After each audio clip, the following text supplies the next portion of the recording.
আসসালামু আলাইকুম। গত হাটে তার আগের হাটে সর্বশেষ পেঁয়াজ বিক্রি করেছিলাম। যে পেঁয়াজটা 1350 টাকা বিক্রি করেছিলাম, আজকে সেই পেঁয়াজটা 900 টাকা করে আসলে বিক্রি করতে হচ্ছে। সর্বোচ্চ পেঁয়াজ এটা এই গুদামের, এই লটের। আরে ভাই, সেদিনকে 120 মনে চাঙ্গাটা ভেঙে গেছে, একটা পেঁয়াজ পচা পাই নেই, একটা পেঁয়াজ ছেঁচা পাই নেই। হ্যাঁ হ্যাঁ হ্যাঁ হ্যাঁ, একটা পেঁয়াজ পচা পাইনি, একটা পেঁয়াজ ছেঁচা পাইনি, চাং ভেঙে পড়ে গেছে। তারপরও একটা পেঁয়াজ ছেঁচে নাই। আমি খালি এটাই দেখলাম।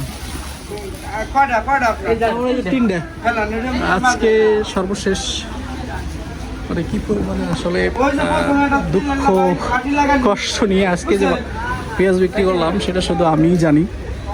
এত সুন্দর সুন্দর পেঁয়াজ, এত পরিমাণে খরচ, সেই পেঁয়াজ বিক্রি করতে হয়েছে আপনার হচ্ছে 900 টাকা করে। যে পেঁয়াজ 1350 ছিল সেই পেঁয়াজ আজকে 900 টাকা আসলে বিক্রি করলাম।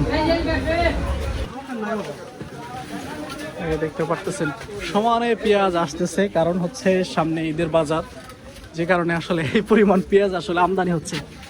দাম কম, দাম কম, দাম কম, দাম কম।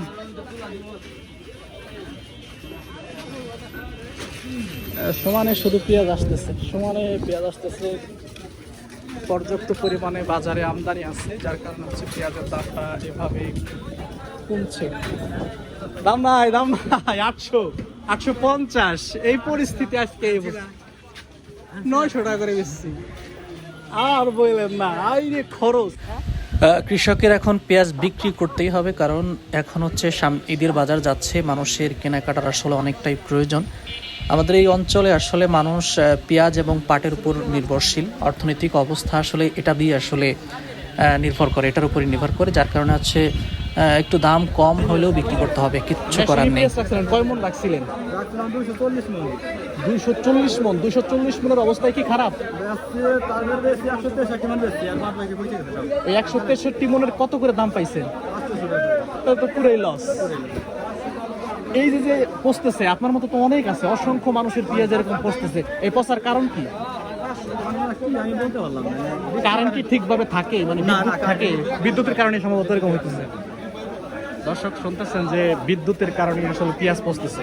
বর্তমান সময়ে যে মেশিনগুলো আসলে সংরক্ষণের জন্য দেওয়া হয়েছে, পর্যাপ্ত পরিমাণে বিদ্যুৎ না থাকার কারণে সম্ভবত এই ধরনের সমস্যা হইতেছে।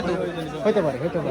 দর্শক, একজন কৃষক বলছিলেন যে আমার পেঁয়াজ আসলে সংরক্ষণের জন্য বর্তমান সময়ে যে মেশিনগুলো দেওয়া হয়েছে ওখানে রাখার পর আমার 240 মণ পেঁয়াজ আসলে পচে গেছে।